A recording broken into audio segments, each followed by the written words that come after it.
Olá, sejam todos muito bem-vindos. Boa noite, você está no Faz e Acontece, um podcast diferente e que só traz pessoas que fazem e acontecem. Hoje, doutor Fábio, muito boa noite. Prazer, Ale. Super convidado, hein? De novo, um super convidado. É isso? E querido de muita gente aqui, ó. Queridinho, viu? Então vamos apresentar esse fera. Nós estamos aqui hoje com o Guti, que é professor de Direito Constitucional, especialista em gestão pública e um dos nomes de maior destaque da nova geração de líderes políticos do Brasil, com formação em Direito pela FAAP, pós-graduação pela PUC e mestre e doutorado em Cidades Inteligentes. Ganhou reconhecimento internacional, recebeu o World Mayor 2021. Olha só, bem-vindo. É ex-prefeito que chama? Como trata? O prefeito, a gente chama de prefeito ainda, né? Ex-prefeito, prefeito modelo 2017. Qual é o correto? Tem dois corretos. Na verdade, você geralmente fala o cargo mais alto que aquela pessoa pública ocupou. Então, se o cara chegou a ser governador, para sempre governador. Tá. Presidente, para sempre presidente. Mas tem gente, ex-prefeito também tá certo. Tá. Prefeito de 2017 a 2014 também tá certo. Então, Tá. é a gosto do cliente. Então vamos lá, prefeito Guti, muito bem-vindo, obrigado por ter aceito o nosso convite, uma honra.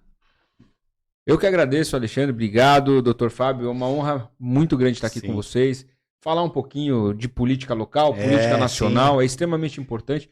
Coisas que muitas vezes, apesar de estar melhorando isso, mas muitas vezes os brasileiros não se ligam, não se atentam a isso, mas isso define o que vai ser a nossa vida nos próximos 4 anos. Não tem jeito. Não adianta o cara até achar mais, que... né, Guti? Não, é que você volta de 4 em 4, né? É, E você sim. tem...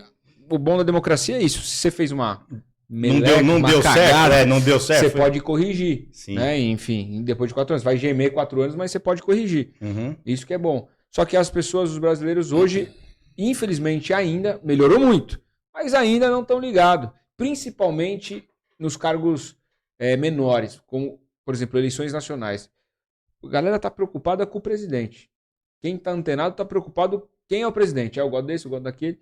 Deputado estadual, deputado federal, Senador. até mesmo senador, estão nem sabendo o que está acontecendo. Não sabe nem quem é, às no vezes, máximo, alguma coisinha. Mas, cara, e o deputado federal, o cara que baliza muito a política pública no nosso país. Que caneta, as leis, né? cara. Quem põe a caneta, Você né? pegar um É o que coloca em pauta a lei, né? E aí ele consegue exercer um papel moderador ali. Porque se pegar um presidente maluco, cara louco, não vou estereotipar aqui, mas o cara que quer fazer um monte de coisa errada, um monte de coisa ruim, leis inconstitucionais, leis que não prestam pra nada. Se não tiver um congresso duro, um congresso que sabe o que tá fazendo, cara, a vida do cidadão vai ser uma desgraça. Uhum. E o contrário também é verdadeiro. Então é muito importante ter um congresso forte e que saiba que é independente, que é um poder independente. O legislativo tem que ser independente. E que muitas vezes a gente vê, não. O legislativo é um apêndice do executivo. Sim. Infelizmente. E você, com toda essa sua força, por que não está indo nessa eleição nossa desse ano? Não, eu sou pré-candidato. Ah, tá! Sou pré-candidato, deputado federal. Pré-candidato Bom!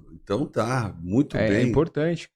Que ótimo. E na minha visão, a gente tem que... Essa é a minha visão, é o que eu penso e não escondo o que eu penso de maneira alguma.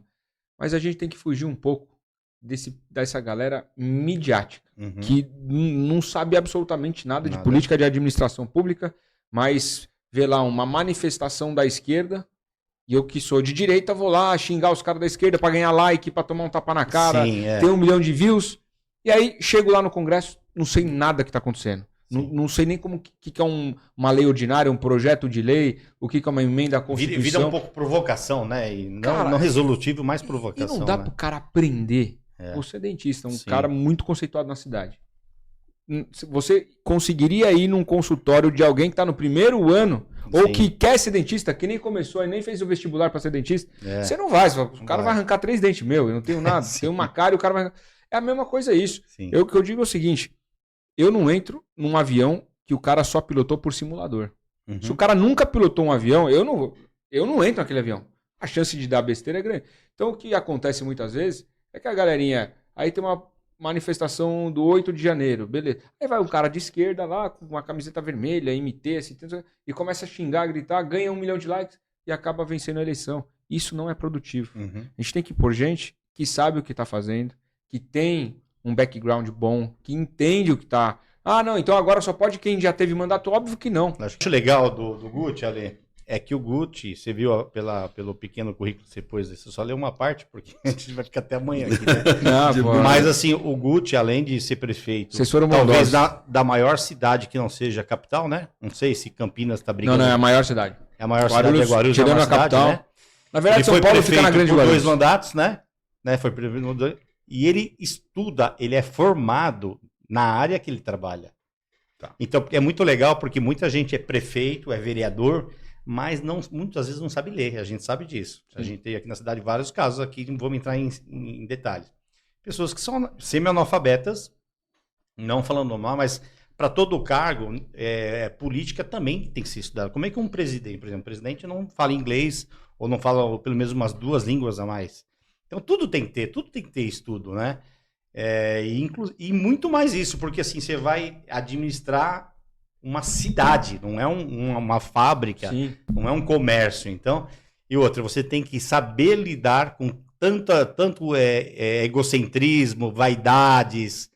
Nossa, eu não sei, eu sinceramente, assim, eu fico muito, assim, lisonjeado em poder estar te entrevistando, porque eu não vejo as pessoas, eu não me vejo colocando na sua posição, por exemplo. Eu não teria esse jogo de cintura, de gente que te fala mal de você hoje e amanhã te abraça, sabe? Eu acho que e você sabe tem que engolir sapo.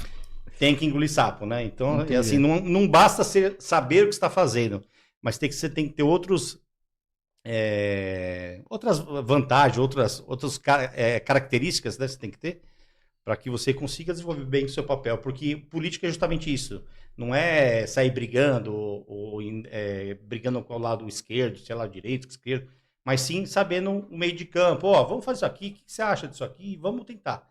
Porque essa briga realmente acho que não chega a nada. Eu também não sou a favor de nenhum lado extremista, não. Nem o esquerda, nem o direita. Cara, o eleitor tem que saber quem é você. O que para mim é inegociável.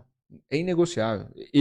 A minha fé, eu jamais renuncio ou deixo de lado a minha fé por questão política. Sim. Jamais. Eu sempre vou falar de Deus, que é o que eu acredito.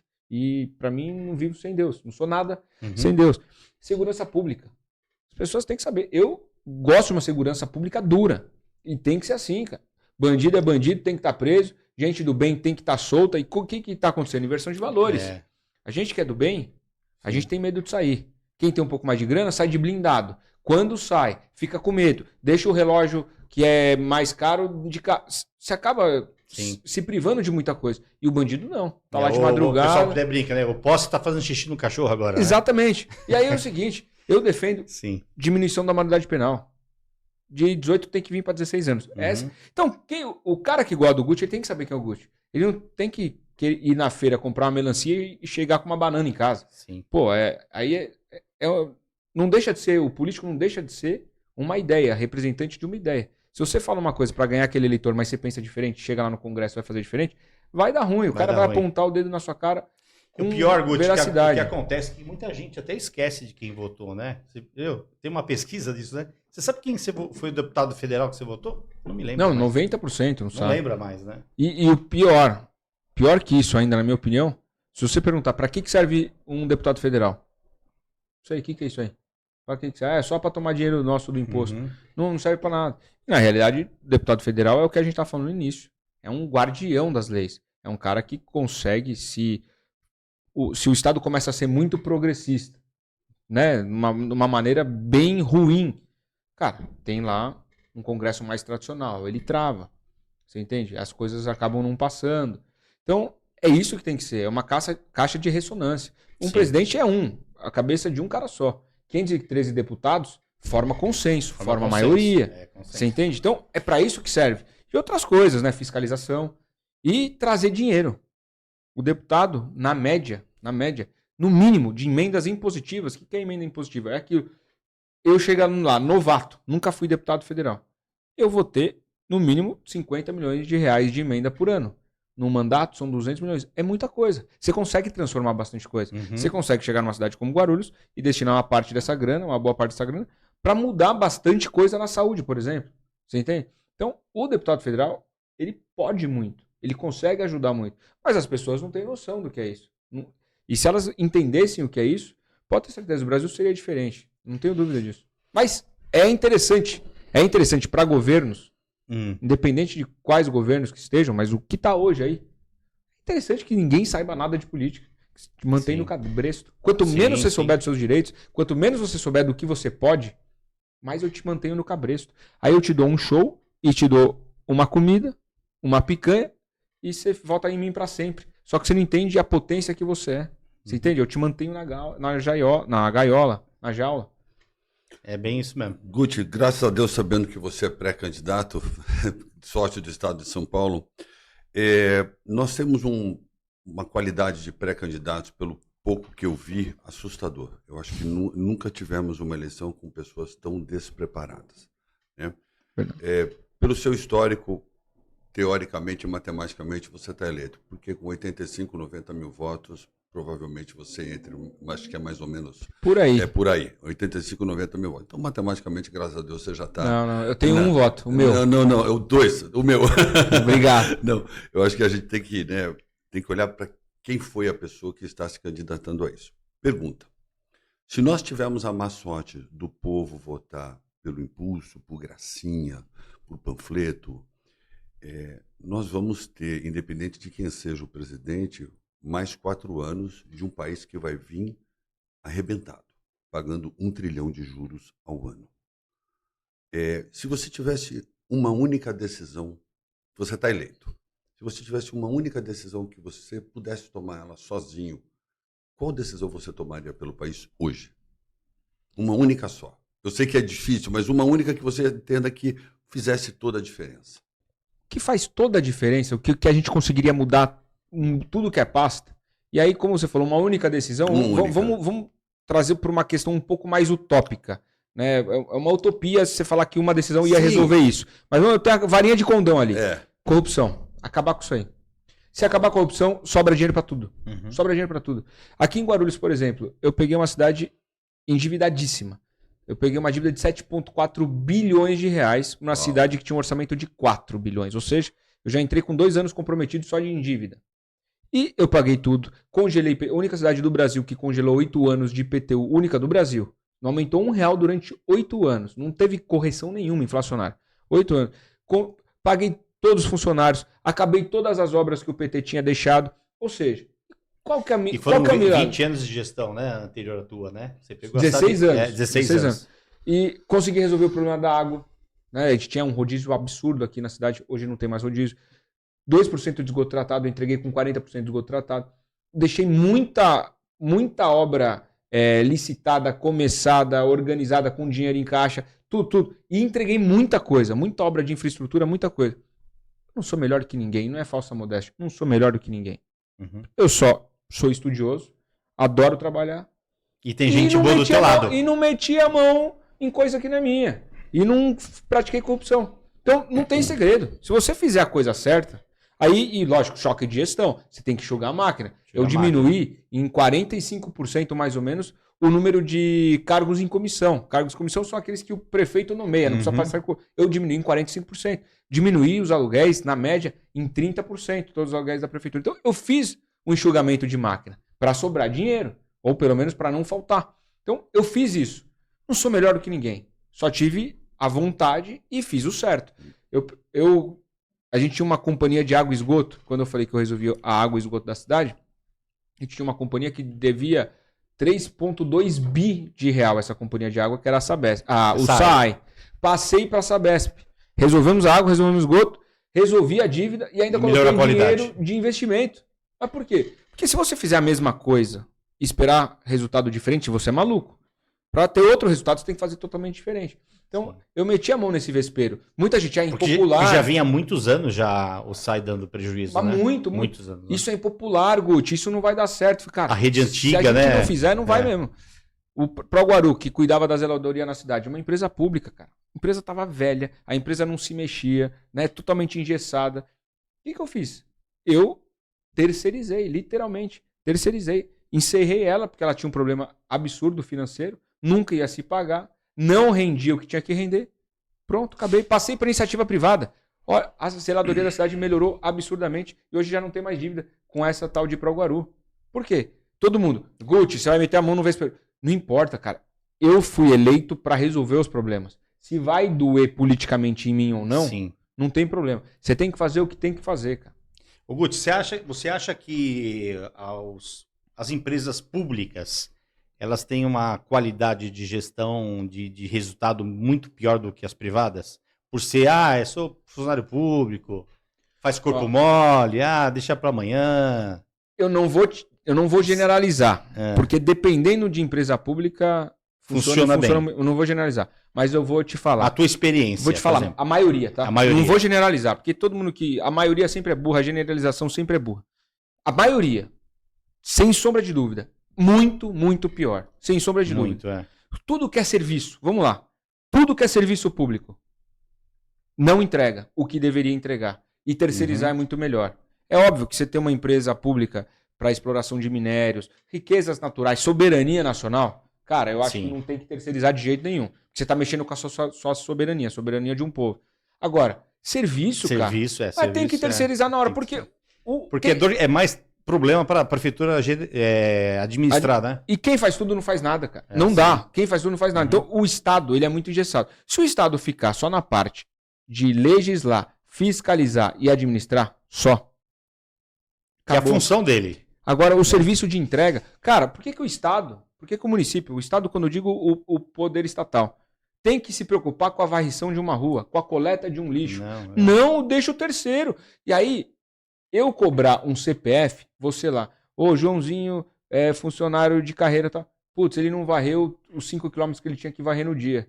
Aí eu, Estado, vou lá e falo, por que você não varreu?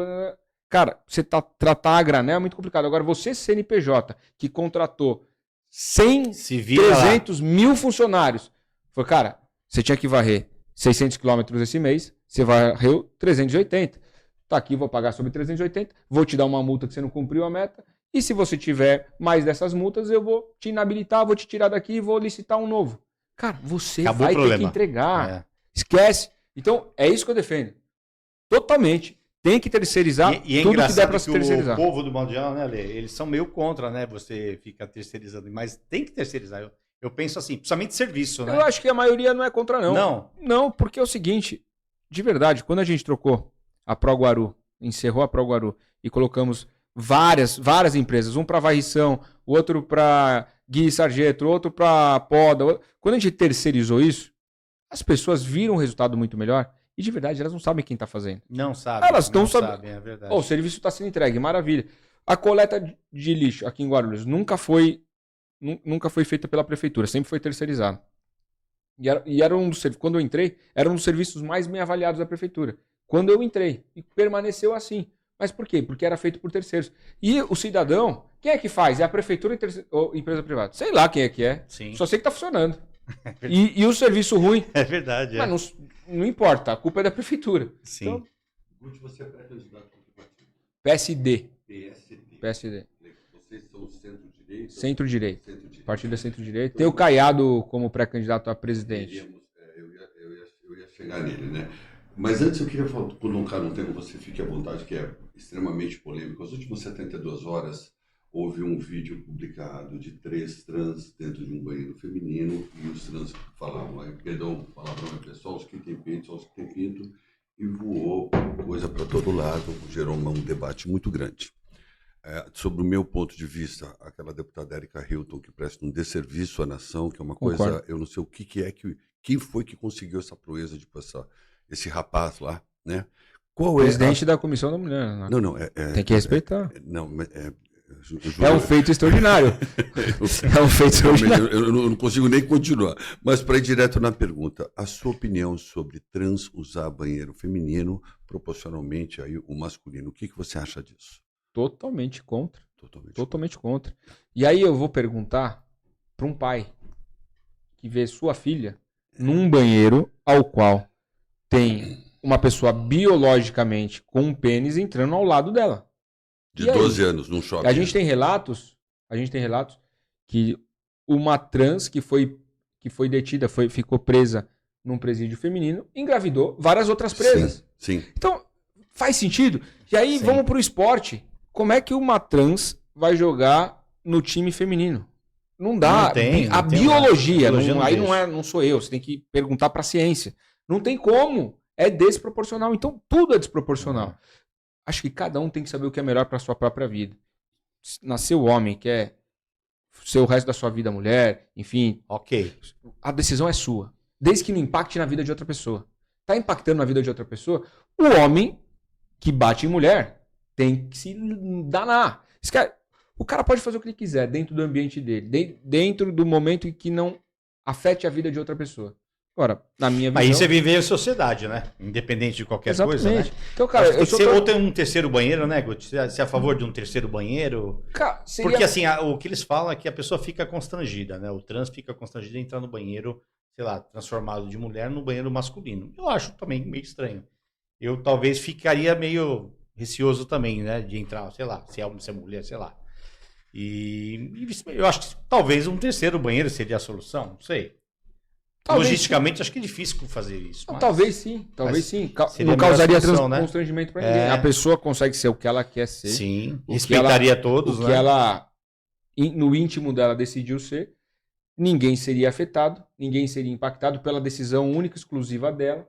A minha visão, talvez, esse seria o caminho. E que pode acontecer, a partir desse momento, dessas discussões, algo que pode acontecer. Criar um terceiro banheiro é menos... quer dizer... Acho que não existe problema nesse sentido. Sim. Porque, né, a gente respeita. Essa é a minha visão. E eu te digo, às vezes, tem pessoas que... É a minha também. Não, por exemplo, e aí não se trata de trans, gays, héteros, homo, não importa. Quando você está passeando num shopping com seu filho, com a sua filha, você vê um casal hétero se pegando daquele jeito, naquele nível... Cara, um casal hétero. É ruim também. Você fica, lógico. Cara, que absurdo. Que falta de pudor, que loucura. Uma criança vendo aquilo e tal, já começa a normalizar. Então, isso no casal hétero. O casal homossexual também é a mesma coisa, não muda. Cara, sabe? Então, são coisas que a sociedade tem que enfrentar. São temas delicados, mas que eu não tenho medo de falar. É a minha visão. De novo, acho que o Estado não tem que mandar na sua vida particular. Exatamente. Você decidiu isso para sua vida, você vai ser feliz assim? Maravilhoso. Agora, não impacta na vida do outro. Porque aí o desempenho de vida coletiva é afetado. Sim, com certeza. Guti, uma outra pergunta. Sobre tudo que você fez para o Guarulhos, sobre o muito que você fez, um ponto alto foi a modernização da rede de ensino. Quando você já chegou e já mudou, o que foi que você fez? Conta para o pessoal, por favor. Primeiro a gente teve que constatar. E Guarulhos, naquela ocasião, tinha vários problemas educacionais. Os índices nossos eram ruins e tal. Como fazer? Como melhorar? E aí a gente fez a lição de casa, contratamos estudos, fizemos estudos in-house e tal, para entender onde a gente podia chegar. E aí a gente entendeu que um dos principais problemas era a questão do período integral. Nós tínhamos 600 crianças apenas em período integral. E quando eu falo 600, para a realidade de Guarulhos é muito pouco. Porque no nosso ensino municipal público, na nossa rede municipal de ensino, nós tínhamos, no momento que eu tive mandato, 117 mil crianças. 117 mil. Dessas 117 mil, só 600 crianças estavam em período integral. E não era um programa, não existia programa. Era a mãe que precisava trabalhar, que não tinha onde colocar o filho, deixar o filho. E a escola dava um jeito de deixar lá. Não, a escola não ia aceitar. Ia no judiciário, o juiz falou, não, prefeitura. Judicializava. E aí virava um depósito de criança, porque ela estudava meio período e outro meio período. A prefeitura não tinha um programa. Enfiava ela em qualquer sala, ela ficava pintando, desenhando, fazendo o que ela quisesse, mas sem o acompanhamento pedagógico. Então, era um depósito de criança. A gente viu isso. E eu defendo, eu amo a educação, e eu defendo que a educação no Brasil ainda é tacanha. Os investimentos ainda não são feitos da melhor forma possível, da forma mais inteligível possível. Hoje, dinheiro para a educação existe. O que não existe são bons programas. Falando de maneira generalizada. Lógico que tem muita coisa boa. Né? Experiências de municípios fantásticas. Mas, enfim. O que eu fiz? Eu investi muito nessa questão de ensino em período integral. Então, de 600 crianças, a gente passou para 40 mil crianças. Então, a gente conseguiu pegar 1/3. Que horas eles entravam? Se eu não me engano, às 8 da manhã e saia às 5 da tarde. Olha só. Ou 7h30, não me recordo, mas das 7h30 às 8. Ou 8.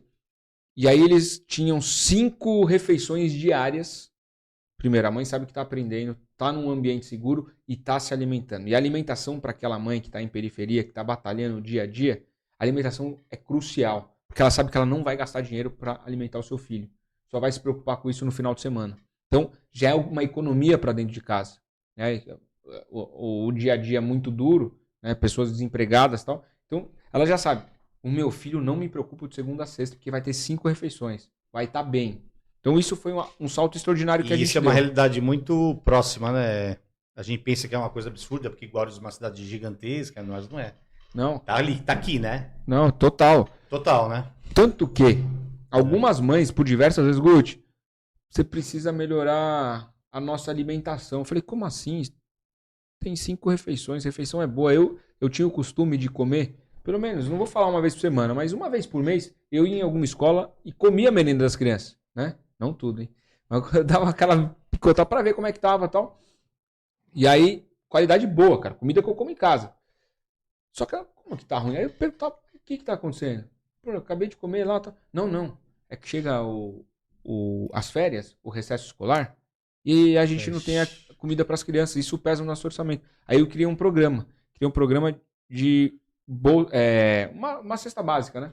A gente dava uma cesta de alimentos. Durante um mês de férias. Durante os 2 meses de férias. Então, janeiro e julho, a gente dava essa cesta de alimento para todas as 117 mil crianças. Todas. Para quê? Para que ela pudesse comer. E aí a mãe ia cozinhar para os outros irmãos, não importa. A gente dava uma cesta para melhorar. Infelizmente, o governo atual tirou esse programa. Desacelerou também essa questão do período integral.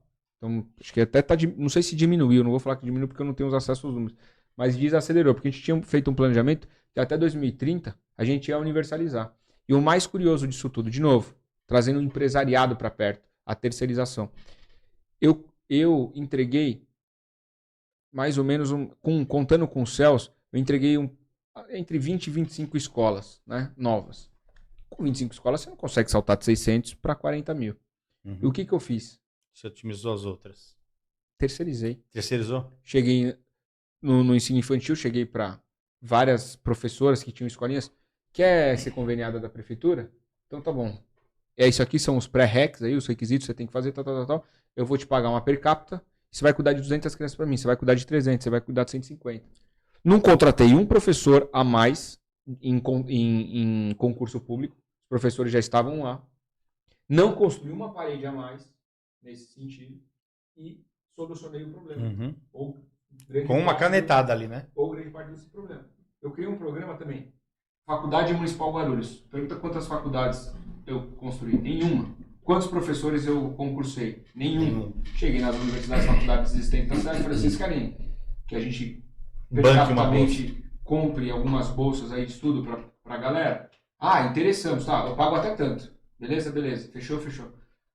Pessoas que estão em algum tipo de auxílio, algum benefício governamental, como Bolsa Família, prestavam, o vestibular passou, vai estudar, vai fazer o sonho da universidade. Aí eu tinha pedagogia, psicologia e enfermagem, esses 3. Formava por semestre 40 em cada, 120 pessoas, né? Porque também a gente não tinha fôlego para universalizar isso de uma tal maneira. Mas, cara, foi um programa animal. Paulínia faz isso, né? Eu não conheço o programa de Paulínia. Paulínia faz alguma coisa assim. Principalmente se o cara é morador, tem que ser morador, tá? Não é só nem para quem é bolsista, não. A realidade lá eu não conheço. É uma cidade muito rica por causa do royalties do petróleo e tal. Sim. Mas e aí, o que acontece? E não é FIES. Muita gente, mas e aí, como que eu devolvo isso? Você vai devolver, mas não em dinheiro. A cidade já investiu em você. Investe na gente de volta. Como? Se formou durante um período que você se formou, durante algumas horas, você vai para dentro de uma sala de aula, vai para dentro de uma UBS, vai para dentro de um CRAS e vai cuidar dos nossos. É só isso. Vai trocar. E o cara tá aprendendo, na prática, a profissão dele, tá cuidando dos nossos. E tá retornando. Cara, é legal. E isso é uma coisa que, por exemplo, eu queria ganhar escala, levar para Brasília.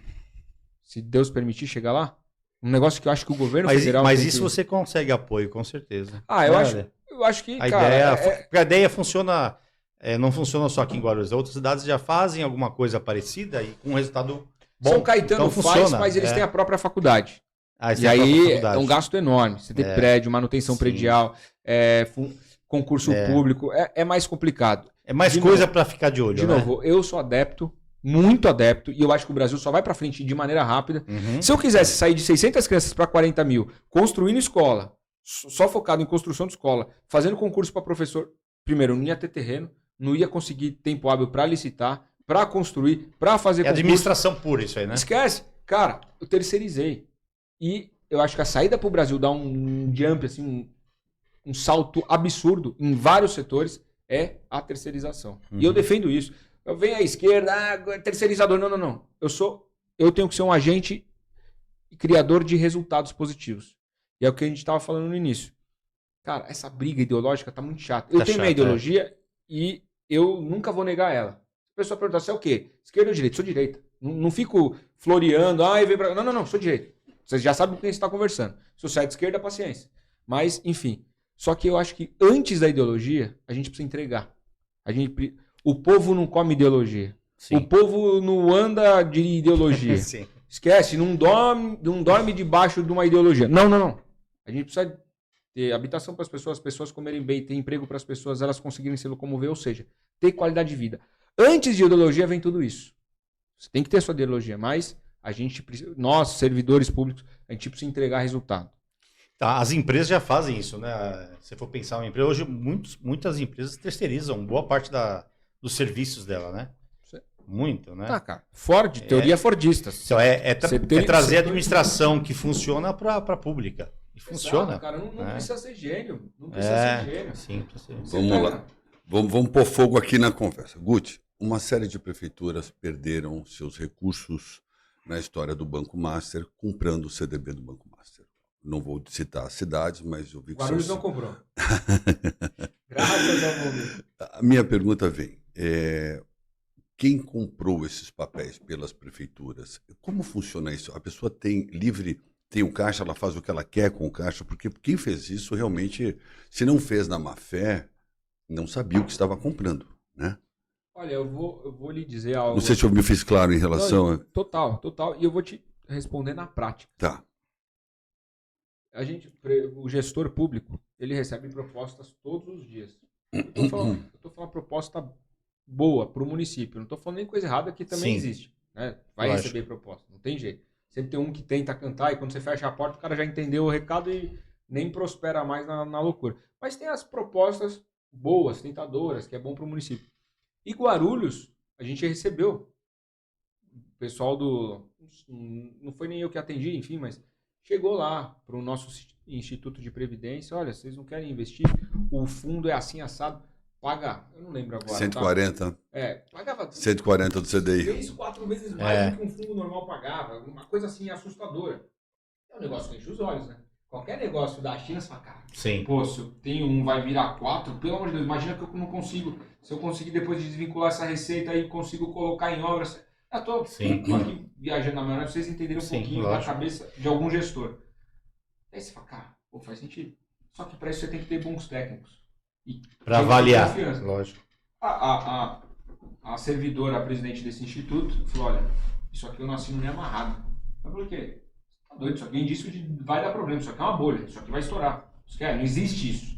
Não existe. É a mesma coisa que você, sou meio nerd, a mesma coisa que você comprar um PlayStation 5 por R$200. Esquece, vai ter um processador de PlayStation lá dentro. Ele quer. Enfim, então, ela falou, vai estourar, esquece. Então, o que eu acredito, que 90% dos casos, foi na boa fé. Foi na boa fé. Só que eu vou... Inexperiência. Tá. E vou te falar, se você não tem gente boa, inexperiência você cai na inexperiência. Porque eu não sou gestor de fundo, eu não entendo quase nada de mercado financeiro. Gosto de mercado financeiro. Isso não entendo. Ô Guti, isso cai na responsabilidade do gestor, mas não é do gestor. Você tem uma equipe que cuida disso. Eu, pelo menos, eu acho que você não conhece nada de economia para tomar uma decisão dessa, não, né? Por isso que você tem que colocar gente boa e leal. E mesmo porque se a pessoa embaixo, ela for capaz, mas, por exemplo, se der uma proposta de corrupção para ela, mesmo que ela seja leal, falar, vou levantar uma grana no meu bolso aqui, o prefeito nem vai saber que ele não assina, eu que assino. Ela te entuba junto com ela. Mesmo você não sabendo, e para você explicar que focinho de porco não é tomada, você vai estar na hora. Mas, enfim, graças a Deus, nesse sentido, eu me cerquei de pessoas boas e que estavam ali pelo projeto. Que deve estar com você ainda, né? Grande parte, sim. Ô Guti, deixa eu só... uma coisa que nem eu falei para você, eu nasci em Guarulhos, sou guarulhense, né? E eu vejo que Guarulhos perdeu algumas indústrias importantes para essa guerra comercial, né? Marcela, o nome da presidente do Instituto, tem que falar, né? Sim. E ela que foi a técnica, falou, não vem. É indício tá errado. Vai estourar lá na frente, é o meu nome que vai junto, o seu, esquece. Você deu graças a Deus, né? Não, eu liguei pra ela depois. Eu falei, a gente nunca teve. Ela que falou, não, os caras já vieram aqui, assim, assado. Eu falei pra você que não ia. Eu falei, pô, obrigado, Deus abençoe. Guti, então, com relação a essa briga que tem entre as cidades de imposto, o que você me diz isso aí? Isso aí é um pouco desonesto, né? Hoje não pode mais. Né? Não pode mais? Hoje não. Hoje, o que Barueri fez, por exemplo, eles baixaram muito, por isso que tem muitos bancos, operadoras de crédito, gerenciadoras... Tudo para lá. Tudo lá. Porque na época que tinha a guerra fiscal, depois veio uma lei que proibiu essa guerra fiscal entre municípios. Coisa que não acontece entre estados hoje. Mas entre municípios, o estado de São Paulo, ele proibiu essa guerra fiscal. Uhum. Então, por exemplo, Barueri cobrava de ISS 0, se eu não me engano, 0,25, 0,30. 0,25, Santana do Parnaíba também. Como era bom. E hoje qual que é o limite? Porque muita gente colocava um escritório na cidade que tinha mais baixo para emitir nota por lá. Santana do Parnaíba era uma bagunça. E voava, porque você imagina, você receber 0,25 sobre 10 bi, sim, não cabe dinheiro. É lógico. Enfim, então, e os caras foram sagazes ali. Barueri e Santana, levou todo mundo. E agora, essa briga se limita de 2% a 5% de ISS. Então, dentro dos 2% a 5%, o prefeito pode fazer. Se ele quiser reduzir tudo para 2%, ele pode. Pode, está na margem de negociação dele lá. Agora, aqui, por exemplo, os caras aumentaram pra caramba. Eu reduzi bastante. Porque eu quero pôr indústria para dentro, quero pôr emprego para dentro. Os caras aumentaram tudo de novo, eles escalonaram. O que era 2 foi para 3, o que era 3 foi para 4, o que era 4 foi para 5. Os caras foram dando um escalonamento nesse sentido. E, na minha visão, é ruim. É prejudicial demais, cara. Eu sou Sim. totalmente contrário a aumento de impostos e taxas, né? Tanto que eu congelei IPTU por 8 anos aqui na cidade. Você fez a matemática desse congelamento para mim? Que 8 anos, você te pagava 1.000, depois de 8 anos você estava recebendo quanto? Na verdade, a matemática de economia a gente fez, se eu não me engano, 14 meses. Se você pegar os 8 anos e multiplicar só o IGPM... Só a correção, as correções naturais, a pessoa ganhou 14 meses. Só que se eu tivesse corrigido tudo durante os 8 anos, ela ganhou 14 meses. Foi muito bom. E a pergunta que eu tenho aqui, acho que pelo nosso tempo, é a minha última, depois da doutora. Guti, tem uma coisa que ninguém está falando, que é um absurdo, que é o CIB, o Cadastro Imobiliário Brasileiro. E que a partir de janeiro de 2027 todo mundo vai ter, que é o CPF dos imóveis. E que vai regularizar essa bagunça toda. Por que ninguém está falando disso do governo federal e está deixando as prefeituras completamente à deriva? Quer dizer, nós estamos em maio de 26, a partir de janeiro de 27 o CIB está valendo, tem empresas que nem contrataram ninguém, não buscaram nem... Onde é que vai acabar isso? Eles vão ter que prorrogar, não vão? Olha, na minha experiência, na prática, vai ter que ser prorrogado. Porque quando eu li, eu fiquei assustado. Né? Não tem jeito, vai ter que ser prorrogado, não tem como, ninguém se adequa. Você escutou isso faz tempo já? Estamos acompanhando aí faz pelo menos uns 6 meses, 7 meses dessa maluquice. É um manicômio fiscal, né? O Brasil vive um manicômio fiscal, a gente precisa resolver isso. Essa nova lei, dessa questão que regulamentou toda a nova modelagem fiscal do país, é uma maluquice. Ela foi aprovada a toque de caixa, o bastidor dessa lei, porque eu estava lá na marcha dos prefeitos brigando, porque isso, na prática, também afeta. Toda essa nova lei mudou muito e tirou dinheiro do cofre das prefeituras. Tirou. Na prática é o seguinte, ou você é amigo do rei, que é o presidente, você vai lá passar o chapéu, ou você não vai ter... Guarulhos sobreviveu muito da própria produção local, mesmo que a gente repassa, um absurdo, porque tem que ter uma repactuação do Pacto Federativo Financeiro. Hoje é um absurdo. A gente produz, manda tudo para lá. E depois eles volta. Distribuem do jeito que eles quiserem. Só um exemplo aqui claro. Tem uma verba carimbada para alimentação das crianças nas escolas. No último ano, 2024, simplesmente o governo federal olha pra gente e fala... E não foi só para Guarulhos, tá? Então, foi pros estados do Sul e do Sudeste e do Centro-Oeste, majoritariamente. Estados e municípios. olha, vocês não têm direito mais a receber tudo isso aqui de verba de alimentação. Vamos reduzir. Guarulhos tomou um prejuízo de 60 milhões. Eles me comunicaram em janeiro de 2024. 60 milhões a menos. Eu tinha uma obra para entregar um céu novo na cidade. Tinha área, estava licitado, projeto, tudo certinho. Assinado os contratos, tudo certinho. Tudo perfeito. Para começar, o meu secretário de Educação chegou para mim e falou: tem uma notícia pra você. Olha essa decisão aqui e tal. E eu falei, na prática, o que é isso aí? Na prática, a gente vai perder 60 milhões. Eu falei, tá brincando. E agora? Eu falei, a gente não vai conseguir alimentar as crianças. Eu falei, tá, se você me fala isso, você é meu secretário. Você vem aqui para me dar a má notícia e não me dá a solução. E não me dá a solução. Ele falou, a solução que o teu tão sonhado quinto céu que você queria entregar na cidade, você não vai entregar. Foi por quê?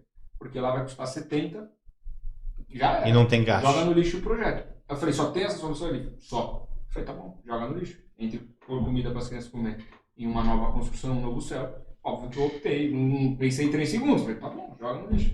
Só para você entender. Então o governo federal, esse atual, faz de tudo, manobra da melhor forma possível para as prefeituras e estados dependerem cada vez mais do governo federal. Então é mais Brasília e menos Brasil. E a gente tem que inverter isso.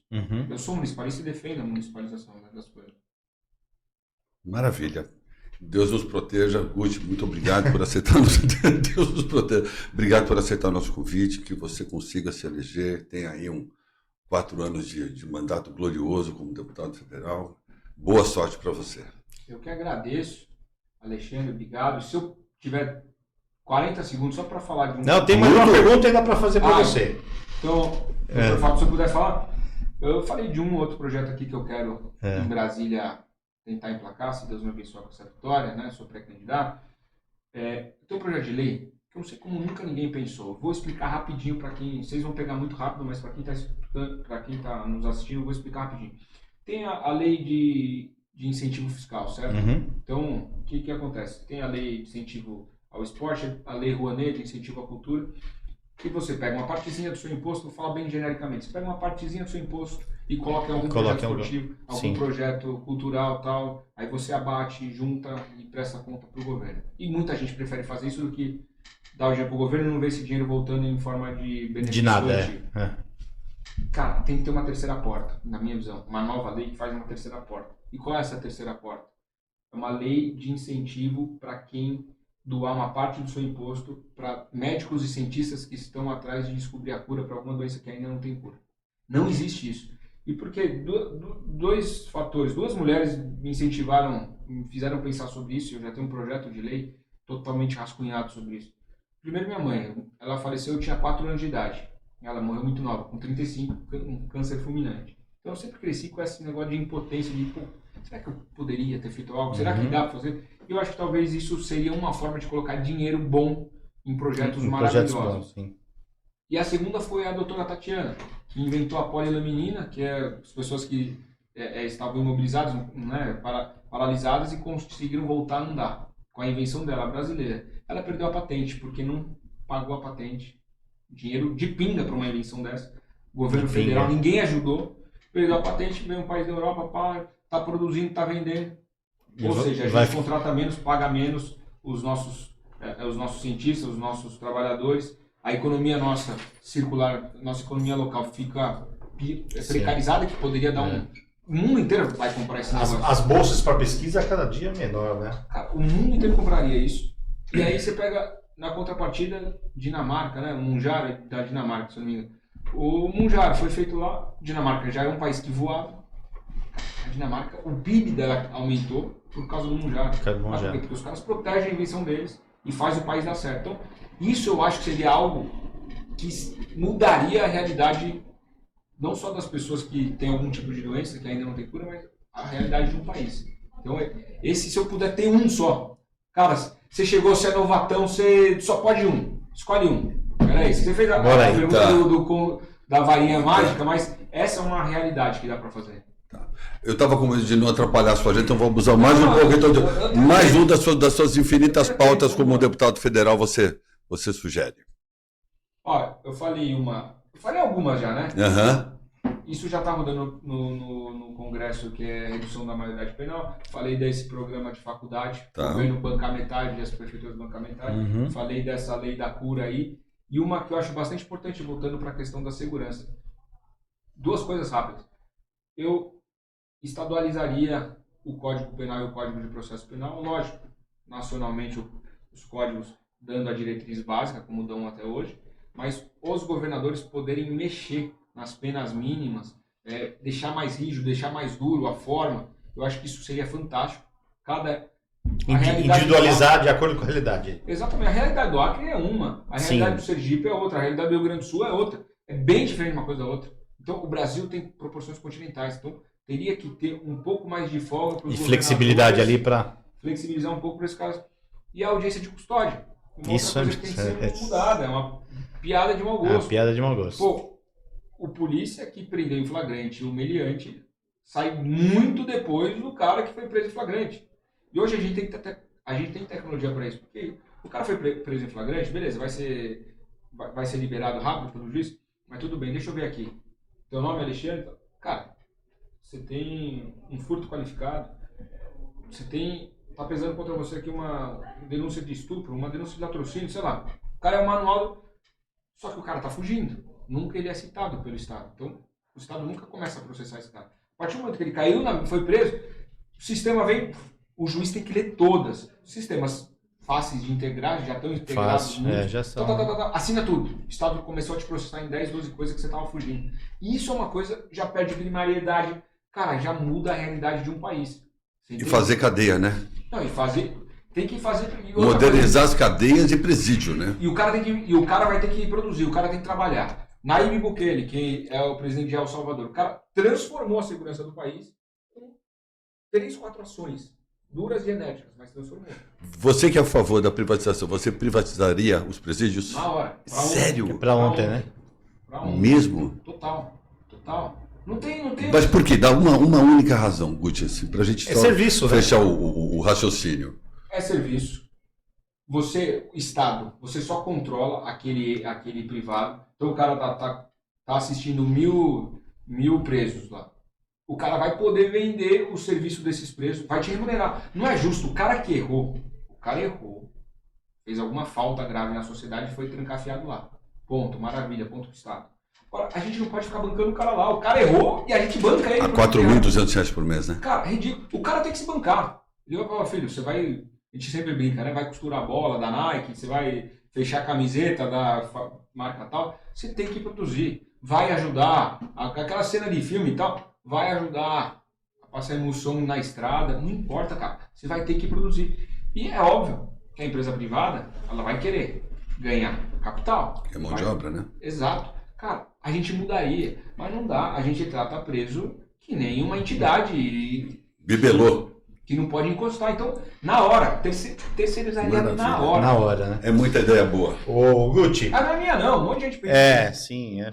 Ô, Guti, o que você levaria de experiência aqui de Guarulhos, que funcionou ou até que não funcionou? Porque o resultado negativo também é uma experiência, né? Não faz assim que não vai dar certo, né? Pra Brasília, o que você pensa em levar daqui? A tua experiência, você ficou 8 anos em Guarulhos, na maior cidade do Brasil, né? Você tem uma bagagem boa para falar, né? O que você levaria para lá? Cara, vou falar uma coisa mais prática e uma coisa mais teórica. 2 coisas. E que versam sobre educação. Eu sou apaixonado por educação e educação é o que vai mudar o nosso país. O problema é que hoje o Brasil carrega os brasileiros. E tem que ser o contrário. Os brasileiros têm que carregar o Brasil. Essa é a minha visão. Hoje, 1/3 da população produz. O resto... 53 milhões de beneficiários de algum programa do governo, Guti, o que vai ser da gente, pelo amor de Deus, dá uma luz no fim do túnel, 53 milhões. É quase 1/3. O Nordeste não tem mão de obra para empregar. Eu falei com uma colega minha que tem uma pequena pousada, ela falou, eu não encontro gente para limpar a pousada. E é real, mas... aqui também, né? Aqui também. Eu faço um quadro na TV, em 330 cidades, 333 para ser mais preciso. Aonde? Conta para o pessoal assistir. Passa no interior, então... Dependendo da praça SBT, dependendo da praça Record, dependendo da praça Band. Tá. Toda quarta-feira, depende do programa. Às vezes Cidade Alerta, depende. Mas é um programa de empregabilidade. Chama Trampar com o Guti. Olha, que legal. Na prática eu vou para dentro das empresas, das indústrias e tal, e pergunto pro cara, e todos responderam a mesma coisa. Lógico, faz uma entrevista, mete a mão na massa, como se é ser um açougueiro, como é ser um compositor de caixa e tal, e mostra como é que é, até para mostrar empregos acessíveis para qualquer um que tem no seu bairro. Então é isso que eu quero mostrar, que o emprego existe, basta você querer. E a pergunta, que eu sempre faço, 2 perguntas. Se alguém bater aqui na porta com um currículo liso, você põe para dentro? Põe, eu consigo ensinar as funções de entrada. Mas agora, aconteceu isso gravando o açougue, muito engraçado, não foi nada combinado, aconteceu, e o cara foi empregado ali de teste, começou a fazer o teste, enfim, então todo mundo, a construção civil, todo mundo, emprego na hora, os caras batem aqui, emprego na hora, tô precisando, tô com uma defasagem de 12, 15, 18, na hora, você entende? Então hoje emprego tem, o problema é que nós temos aí 2 coisas que estão atravancando o crescimento do nosso país e a empregabilidade. 3, eu diria. O imposto sobre folha salarial é um absurdo. Tanto para o trabalhador quanto para o empregador. Absurdo. Isso aqui tem que ser diminuído para ontem. 2, hoje o cara tem o Bolsa Família. Então, o cara não... E é perpétuo isso aí, né? Se ele fica... não é por prazo definido, né? Uma falha absurda do governo. Do governo não, do programa. Um programa que é para tirar as pessoas da miséria, da pobreza, ele não pode ser perpétuo. Ele tem que ser temporal, justamente para emancipar essa galera. Para socorrer ele naquele momento. E ela sair daquele momento. Ah, mas quanto tempo? Cara, é relativo. Não dá para falar 1 ano mais 1 ano, 3 anos mais 3 anos. Não dá para falar. Mas a ideia do Zema é maravilhosa. Eu acho que a ideia dele é fantástica. O cara que não tem nenhuma comorbidade, o cara, o homem que não é arrimo de família, esse cara não pode ficar dentro para sempre. Esse cara não conseguiu se inserir durante um tempo, cara, você vai prestar serviço pro governo. Esquece. Acabou. Esquece. Muito bom, muito bom. A ideia é... Mas enfim, então, para resumir, cara, hoje o Brasil, 1/3 está produzindo do nosso país. Um pouquinho mais. O resto não. Então, o Brasil, ele está carregando os brasileiros. E tem que ser o contrário. O brasileiro tem que carregar o Brasil. País sério que está crescendo. Os brasileiros têm que carregar o Brasil. Olha que legal, Guti. Então, que fantástico. País sério é isso, cara. Então, essas mudanças, e aí o Bolsa Família, aliado com a tecnologia. Hoje, e um país que não tem o aplicativo dele, faz um dinheirinho lá no final de semana, nada contra, tá beleza. O Guti, só não joga no Tigrinho R$147 por mês do Bolsa Família, né, Guti? O Guti é um país que não consegue carregar nem assim mesmo.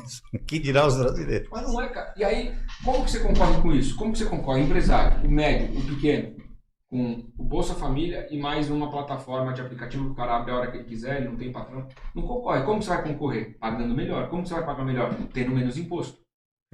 Simples assim. Cara, não precisa ser gênio. Eu não sou gênio, tô longe de ser gênio. Mas se você tá na lógica, fizer né? 1 mais 1, você chega no 2. Sim. Muito bom. Guti, vamos encerrando por aqui por conta da sua agenda. Muito obrigado agora mais uma vez, que a gente possa recebê-lo um pouco antes da eleição. Você voltar aqui e falar mais um pouco. Botar as ordens sempre. Jura? Opa, coisa boa. Pode contar comigo aí, independente, eu não sei onde Deus vai me colocar. Sim. Se eu vou estar vai ter tempo na missão ano que vem lá, Brasília, ou não. Mas como consultor gratuito eu posso ser sempre. Então, boas ordens. Obrigado. Depois, Guti, eu queria só fazer uma última perguntinha, Ale, você me permite? Cara, eu tenho tempo de... Vocês estão no tempo de vocês, eu estou de boa.